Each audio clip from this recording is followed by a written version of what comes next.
तीनों स्टेट्स में होता है, ये आइस में भी होता है, ये एज ए वाटर भी होता है, ये एज ए स्टीम भी होता है। ठीक है, यस सर। तो जिस टेम्परेचर पर वाटर तीनों फेजेस में एक साथ एग्जिस्ट करता है, वाटर की तीनों फेजेस एग्जिस्ट करती हैं, ठीक है, वो it is a solid ice के रूप में, वाटर और गैसेस। और स्टीम के रूप में उसकी तीनों फेजेस को एग्जिस्ट करते हैं, उस टेम्परेचर को ट्रिपल पॉइंट ऑफ वाटर कहते हैं। तो ये जो ठीक है। टेम्परेचर होता है ये अबाउट 273.16 केल्विन होता है, जिस पर वाटर के तीनों फेजेस, सॉलिड फेज यानी कि आइस, लिक्विड फेज यानी कि वाटर, और गैसियस फेज यानी कि स्टीम, इन तीनों फेजेस में वो कोएग्जिस्ट करता है। ये जो टेम्परेचर होता है ये इवेपोरेशन कर्व, फ्यूजन कर्व और सब्लिमेशन कर्व का इंटरसेक्शन पॉइंट होता है। तीनों कर्व्स हमारे इस पॉइंट पर आकर मिलते हैं। तो जैसा हम इस प्लॉट में देख रहे हैं, जो कि प्रेशर और टेम्परेचर के बीच में एक प्लॉट खींचा है हमने ये, तो जो हमारा सॉलिड फेज है वो एक्सट्रीम लेफ्ट पर आ रहा है। तो इसका ये मतलब है कि वाटर जो है आइस के रूप में एग्जिस्ट करेगा जब टेम्परेचर कम होगा और प्रेशर हाई होगा, ठीक है। तो जो है वो सॉलिड स्टेट में होता है। सेकंड है लिक्विड फेज में, लिक्विड फेज बीच में आ रहा है। तो वाटर जो है लिक्विड फेज में तब होगा जब टेम्परेचर जो है वो मॉडरेट हो और प्रेशर जो है वो मॉडरेट से हाई हो। देन ठीक है। जो गैसियस फेज है, स्टीम फेज, वो एक्सट्रीम राइट पर आता है।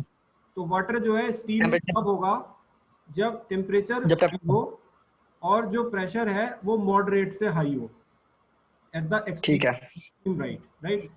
तो सबसे पहले मैं इस फ्यूजन कर्व की बात कर रहा हूँ। तो ये फ्यूजन कर्व जो है एक बाउंड्री है between solid phase and liquid phase, या बिटवीन आइस एंड वाटर।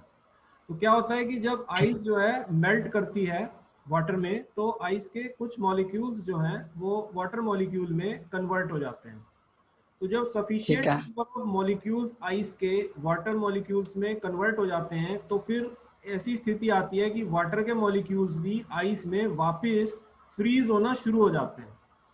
तो इस तरीके से यस। प्रोसेस रिवर्स भी शुरू हो जाता है जब वाटर से आइस में मॉलिक्यूल कन्वर्ट होने शुरू हो जाते हैं। और एक स्थिति ठीक है सर। इक्विलिब्रियम की आ जाती है जब दोनों फेजेस में मॉलिक्यूल जो हैं वो कांस्टेंट हो जाते हैं। इसको फेज इक्विलिब्रिया कहते हैं, जो कि ये फ्यूजन कर्व जो है रिप्रेजेंट कर रहा है।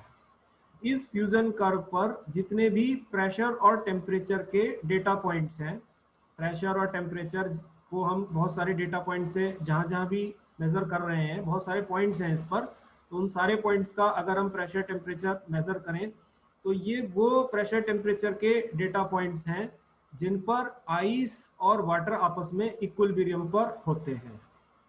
ठीक है, इन सब pressure temperature. So this is about the fusion curve. Sublimation एक प्रोसेस होता है जब कोई सब्सटेंस सॉलिड अवस्था से गैसियस अवस्था में डायरेक्टली चेंज हो जाता है without liquid form, directly change. जैसे कि कपूर है, कपूर जो है एकदम से उड़कर भाप बन सकता है, तो वो सब्लिमेशन प्रोसेस होता है। तो ये जो ठीक। सब्लिमेशन कर्व है, ये वाटर के सॉलिड फेज यानी कि आइस और वाटर के गैसियस फेज यानी कि स्टीम को सेपरेट करता है। तो इस कर्व पे भी जो वाटर आइस के रूप में और स्टीम के रूप में होता है वो इक्विलिब्रियम अवस्था में होता है। ठीक है, ये एक इक्विलिब्रियम अवस्था को इन दोनों फेजेस की रिप्रेजेंट करता है।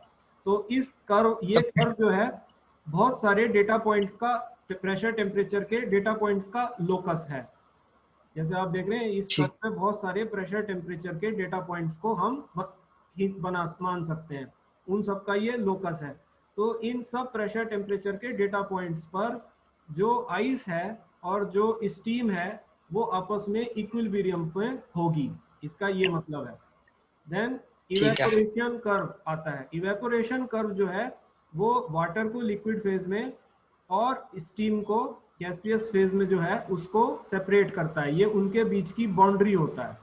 तो अगेन यस सर। इस कर्व पर जो है हमारा जो वाटर है और जो स्टीम है वो फेज इक्विलिब्रियम में होती है। यानी कि इस कर्व पर जितने प्रेशर टेम्परेचर के डेटा पॉइंट्स हैं उन सब डेटा पॉइंट्स के लिए वाटर और स्टीम आपस में इक्विलिब्रियम में होंगे, राइट। तो इस तरीके से हमारे ये तीनों कर्व्स जो हैं ये इस ट्रिपल पॉइंट पर आकर के इंटरसेक्ट करते हैं, जहां पर वाटर अपनी तीनों स्टेट में आइस, स्टीम और लिक्विड स्टेट में कोएग्जिस्ट करता है और इस पर प्रेशर बहुत कम होता है, which is only about 0.006 atmosphere, और जो टेम्परेचर है वो होता है 273.16 केल्विन। नाउ बात कर रहे हैं, ये तो होगी फेजेस की बात, ठीक है। इस तरह वाटर के 3 फेज होते हैं, ice solid phase, water liquid phase and steam gaseous phase, and this is about their equilibria, information about their equilibria. These curves tell information about their equilibria. Now let me talk about energy. जब हम किसी substance को एक phase से दूसरे phase में change करते हैं तो हमें एनर्जी की आवश्यकता होती है। तो जब हम किसी सब्सटेंस को सॉलिड फेज से लिक्विड फेज में चेंज कर रहे हैं, ठीक है, एक सॉलिड फेज का अगर हम यूनिट मास ले लें 1 kg का ले लें और उसे लिक्विड फेज में चेंज करें एट ए कांस्टेंट टेम्परेचर, तो जो भी एनर्जी मैंने सॉलिड फेज में दी है उसको लेटेंट हीट कहते हैं, ठीक है। तो latent heat is the amount of heat energy required by a unit mass of a substance to change it from one phase to other at a constant temperature, right.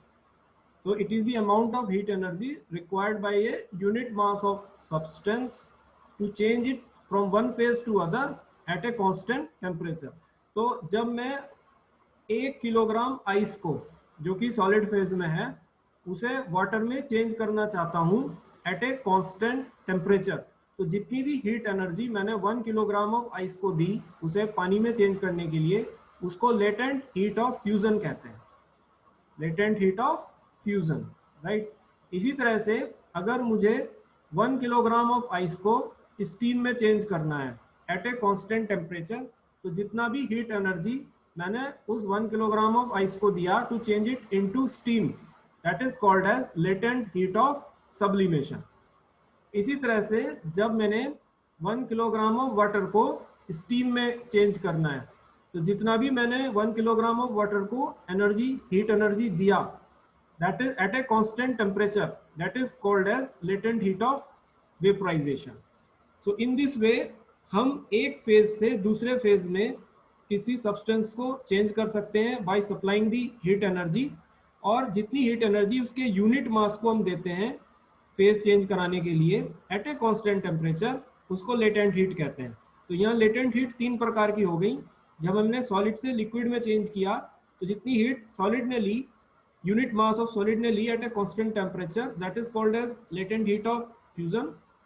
जब हमने solid से gas में change किया तो जितनी heat unit mass of solid ने ली to change it from solid to gaseous phase, that is latent heat of sublimation. और जब हमने लिक्विड को गैस में चेंज किया तो जितनी heat unit mass of liquid ने ली to change from liquid to gaseous phase, that is called as latent heat of vaporisation. तो इस तरह 3 लेटेंट हीट हुई, latent heat of fusion, latent heat of sublimation and latent heat of vaporisation, right. So this is about the energy that is required to change a substance from one phase to other, right? If you have any question तो आप मुझसे पूछ सकते हैं। अब मैं इस point की भी थोड़ा आपसे डिस्कशन करना चाहता हूँ। ये क्रिटिकल पॉइंट क्या होता है? ये जैसे टेम्परेचर दिख रहा है 373.99, so as you increase normal boiling point आपका यहाँ पर आएगा। नॉर्मल बॉइलिंग पॉइंट आएगा जब आपने पानी को स्टीम में पूरी तरह से चेंज कर लिया, ठीक है। सो जैसे जैसे आप normal boiling point 100 degree centigrade से ऊपर बढ़ाते हैं टेम्परेचर को, तो आप इस पॉइंट पर पहुंचते हैं। तो इस पॉइंट पर टेम्परेचर, क्रिटिकल टेम्परेचर और प्रेशर जो है वो क्रिटिकल प्रेशर होता है।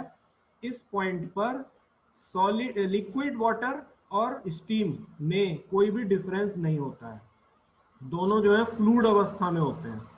इस पॉइंट से नीचे आप इन दोनों में फर्क कर सकते हो, इधर तो लिक्विड वाटर होगा, इधर जो है स्टीम होगी जब भी आप 373.99 से नीचे हो। लेकिन जब आप इस टेम्परेचर पर पहुंच जाते हो तो लिक्विड वाटर और स्टीम में आप डिफरेंशिएट नहीं कर सकते हो, दोनों ही फ्लूइड अवस्था में होते हैं।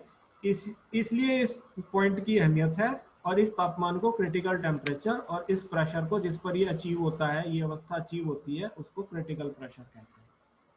So this is about the phase change and energy conversion. ठीक है, और कुछ पूछना हो तो बताओ।